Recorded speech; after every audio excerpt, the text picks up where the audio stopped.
seat if you're staying for this session. So this is the International Perspective session. If you're here looking for the abstracts, that I think has moved to the President's Suite. Oh no, that's the next session. Sorry, forgive me, I'm getting confused about which session's which. Anyway, this is definitely the International Perspective session. We've got an hour. We're going to launch straight into it. I'm going to invite Rosa Goodson to talk about the Dutch perspective. We'll follow with a talk by Claire on the French perspective, and then we'll open up for a discussion in about 40 minutes' time.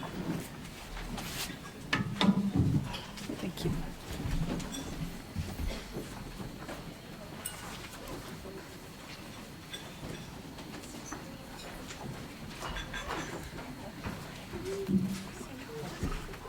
Hello everybody, my name is Rosa, and I've just started as a fellow in neonatology, and I've done research on prenatal counselling in extreme prematurity, combined with my residency, and that's what brought me here.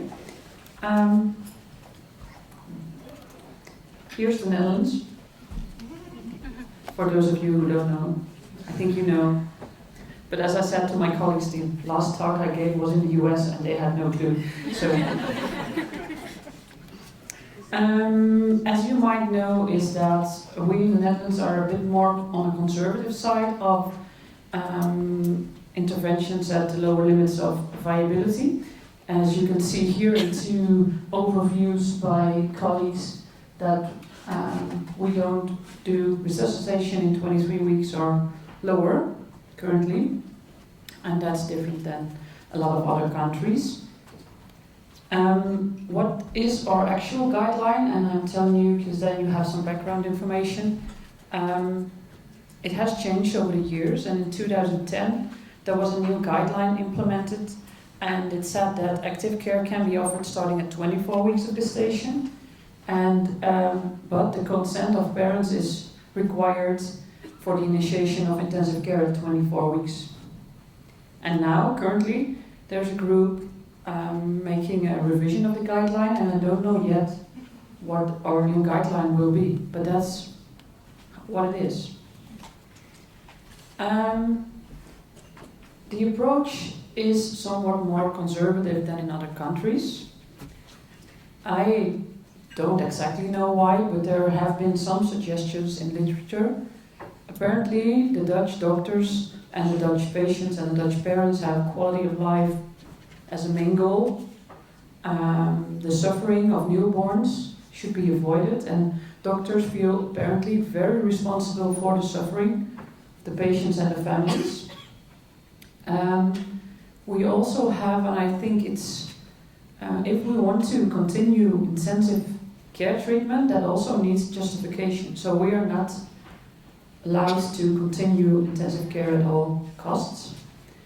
And I also think, or that's written, that the public opinion or the parents might be a bit different, because the opinion towards end-of-life decision-making is somewhat more favorable, I presume, than in other countries. I don't have an opinion, but this is suggested as reasons for the difference between the Netherlands and some other countries. There is also critique on our current guideline, to which I actually agree, for at least a big part of it. It's said that it's a self-fulfilling prophecy. Not resuscitating at the lower limits of viability is making your opinion that those babies won't do well. And I agree with it. I think that's not a good thing. I think there's also a lot of work, and actually I think this quote is from the exact paper of Annie Janvier. Nobody likes preemies, that for no other group of patients with the same prognosis, we offer palliative care.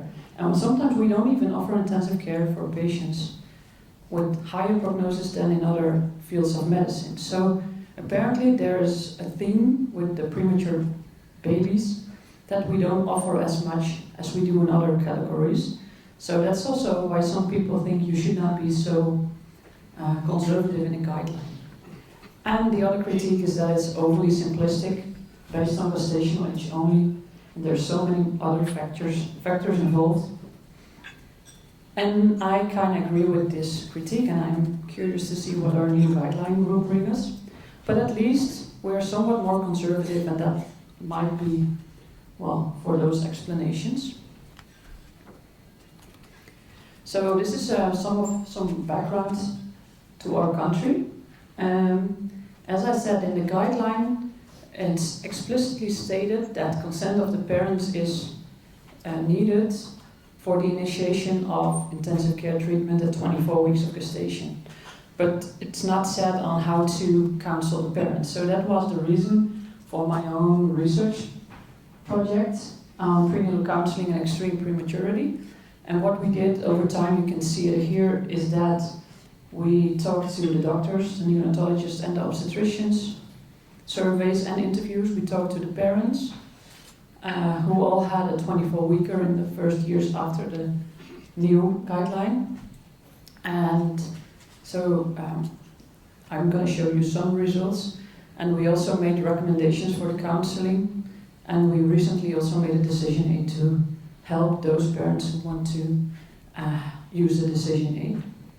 And the recommendations were made in a nationwide fashion with parents involved and also the professional organizations. We kind of, you have to make a distinction. We have done some work on the organization. For example, both the neonatologist and the obstetrician, both parents should be there, as has been mentioned earlier.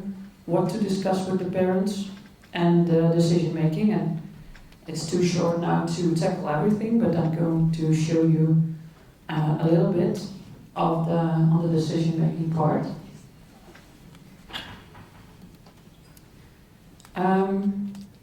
I think what I've learned, a lot of you already know, but I've learned over the past years is that you can call it a preference-sensitive decision in the gray zone.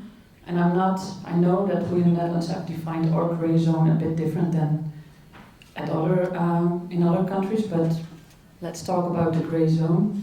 It's a preference-sensitive decision. It depends on how you are in life, what your values are, what you think that's most important to you, and for what the best option is for you. There's no single best option. The best option is the option that fits your values and how you are in life the best. And so that means that there's information needed on both options. You cannot only talk about, we can do this, we can do that, we can do this. Oh, before I forget, we can also do nothing. That's not talking about both options as being equal. And we've also learned from the parents and the doctors that, of course, you should tell that the individual outcome cannot be predicted. And what we've also learned is that parents indicated that it's very important to them that once you opt for active care, that does not mean that you have to continue intensive care at all costs. So it's a decision to start with, but you have to continually re-evaluate the condition, and that's very important for parents to know prenatally, because that can influence the way they think about it. We asked our Dutch parents, it was a retrospective survey, who decided on the decision between comfort care or active care. And as you can see, over 15% it was the doctor, and then there's some variation. Sometimes it's only the parents, and sometimes it's a joint decision, but it differed a little bit on who had the final say. And in the next slide, I'm going to show you what the answers were to the question, who do you think should decide? And does any of you have any clue on how these numbers will change?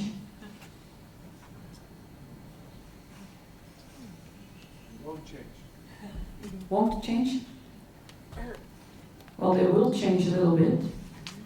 And what we've learned from it, and I think it really,